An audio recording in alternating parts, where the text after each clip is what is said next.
एक लड़का मुंबई से रेलवे का परीक्षा देकर अपने सीट पर जैसे ही बैठा, एक लड़की हाँफते हुए आई। लड़के से बोली कि मुझे बचा लो प्लीज। लड़का कुछ समझता कि वह लड़की कंबल लेकर लड़के के पैर के ऊपर अपना सर रखकर सो गई। काफी दूर जब ट्रेन निकल गई तो उस लड़की ने लड़के से पूछी कि यह ट्रेन कहाँ तक जाएगी। लड़के ने कहा कि लखनऊ। तब तक टीसी आया, बोला कि टिकट दिखाइए। लड़की ने कहा कि आप लखनऊ तक का टिकट बना दीजिए। लड़का लखनऊ तक आते आते उस लड़की से घुल मिल गया था।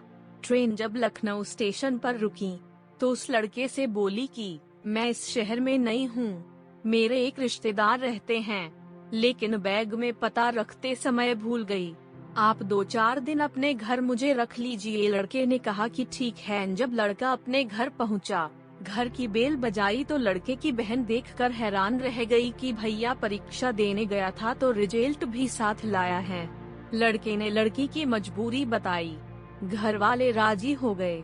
लड़की दूसरे दिन घर में इतना राशन खरीद कर रख दी कि घर वाले भूल ही गए कि इस लड़की को इसके रिश्तेदार के यहाँ छोड़ना है। लड़के की बहन की शादी तो तय हो गई, लेकिन 80,000 रुपए दहेज में कम पड़ रहे थे। लड़के के पिताजी लोन लेने की बात कर रहे थे।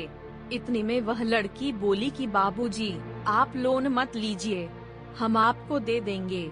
शादी बड़ी धूमधाम से हुई। बहन की शादी के बाद लड़के ने लड़की से कहा कि मैं तुमसे प्यार करता हूँ, मुझसे शादी करोगी? लड़की बोली कि यही बात अम्मा बाबूजी के सामने रखिए।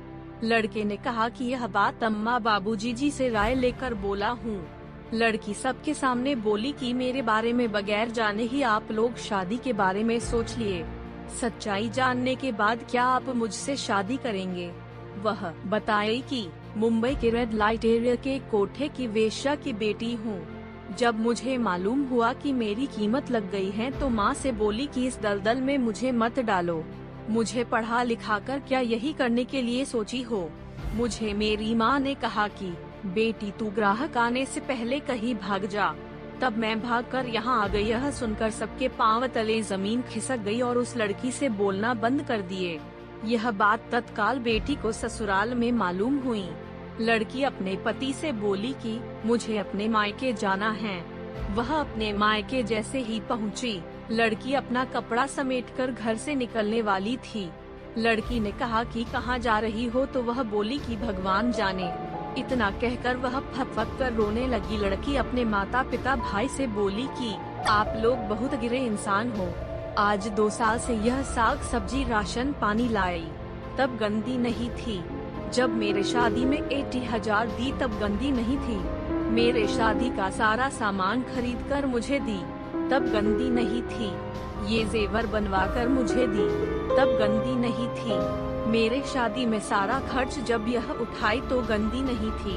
तब तो आप लोग प्रशंसा की पुल बांधते थे कि यह बेटी नहीं साक्षात लक्ष्मी है। अगर भाभी की जगह आपकी बेटी होती तो आप मुझे भी घर से निकाल देते। वो भाई का हाथ पकड़कर बोली, क्यों भैया, जब आप भाभी को लेकर दिन रात घूमते थे तब गंदी नहीं थी, आज गंदी हो गई। अगर भाभी से आप भैया शादी नहीं किए तो मैं कभी नहीं आपके दरवाजे पर आऊंगी। हम लड़कियों को यही समाज गंदा बनाता है, कोठे पर ले जाकर बेच देता है और कोठे पर जाकर सोता है। तब कुछ इज्जत के बारे में नहीं सोचता है, अपनाने में इज्जत चली जाती है। बेटी की बात सुनकर सब कहे कि शादी होगी। सवाल ये कि हमारा समाज कब तक किसी के पास्ट को लेकर उसके चरित्र पर सवाल उठता रहेगा। हर किसी को बदलने का, नई जिंदगी शुरू करने का अधिकार मिलना चाहिए।